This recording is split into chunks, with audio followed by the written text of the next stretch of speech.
I mean, it's definitely hormones for sure that's shifting, but also I think it's trauma. It's a lot of Yeah. trauma. It's a lot of stuff. And, you read one more thing that doesn't connect with you and it feels kind of like an assault on your system. Yeah. And I think that's a big part of it too. And I think sometimes we got to ask ourselves, like, why am I feeling so outraged about this? Why am I feeling so triggered by this? Why isn't this landing for me? And kind of dig a little bit deeper. I know that's super uncomfortable and nobody wants to do that work. I get it. But you got to tap. Anytime I read something on social and I have a response, like I feel my body contract and I kind of get into that, just like FU mentality of like, what is that about? What about me? What about my stuff is being triggered by this? Like, what is coming up for me? What are my values or my limiting beliefs? Or what is it about how I feel about myself or in my journey that has me reacting in this way? Like, I think we really need to put the onus back on ourselves when we find ourselves reacting and responding. So I feel like we're so reactive and you see people so angry and we rarely go inward and ask ourselves like, man, why didn't I respond that way? You Right. know? And No, I I think agree. that we need to do more of that.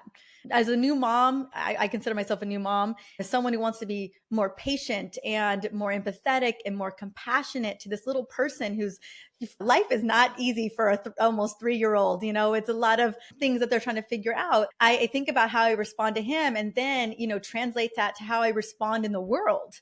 And I really question a lot of, God, why am I feeling this way in this moment? Like, anytime we're given the business to a little person, that's our stuff. That little person isn't trying to do anything. Like they're just trying to live in the lived experience of being, of trying to figure out this crazy world.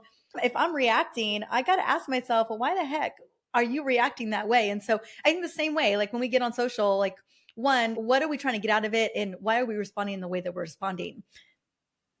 Yeah, I totally agree. I think the magic comes in learning to pause and just keep scrolling. Yeah.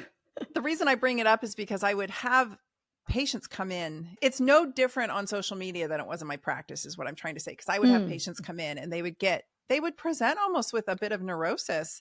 And my staff, they could be quite challenging for my staff. And my staff would say, gosh, Mrs. So-and-so was really hard on me today or whatever. And I'm like, just give her 3 months and let the hormones kick in that we've just applied. And I promise you, and the lifestyle management changes that I'm suggesting, like just give her 3 months and a different person will be in front of you. Because when your hormones start to balance out a bit, those triggers become less triggering.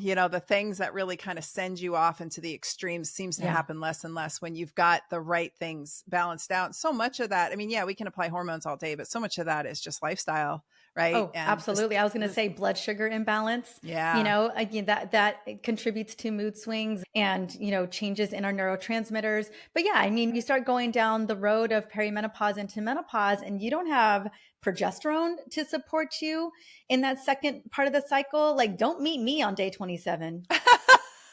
Mm-mm, don't. Stay away. Oh, that's so true. I literally schedule my life around those few days. Absolutely. My husband schedules his life. My family schedules their life around my late luteal phase. Yeah. Because we have to. I'm writing a full solo episode right now on perimenopausal rage. And, I grew up with a mom who had PMDD. And in the 80s, that wasn't diagnosable. But my sister and I were abused emotionally and physically. And I didn't know why. When you're young, you don't understand why your mom is flashing out of nowhere and just losing her stuff. Like I used to think she was like Dr. Jekyll, Mr. Hyde, and it would just happen out of nowhere. And she was a single mom and it was a very hard life, no doubt. But man, when her hormones shifted and she was dealing with, in looking back in hindsight, it had to be PMDD and she would have these extreme rage moments. Well, when she got into her mid to late 40s, it got extremely severe. Like it amplified 10x. And she would lock herself in her room or her house for 3 to 4 days right before her period because she knew she was going to light up any stranger that accidentally cut her off, that took a parking spot, anything. And I remember she went to her OBGYN at that point and she said, is it normal for me to want to kill somebody in these days leading up to my period. And the doctor had said, actually validated her, didn't gaslight her, and said, yeah, it's totally normal. Didn't have anything for her, by the way. Got nothing for you. But yes, that's a normal experience for you.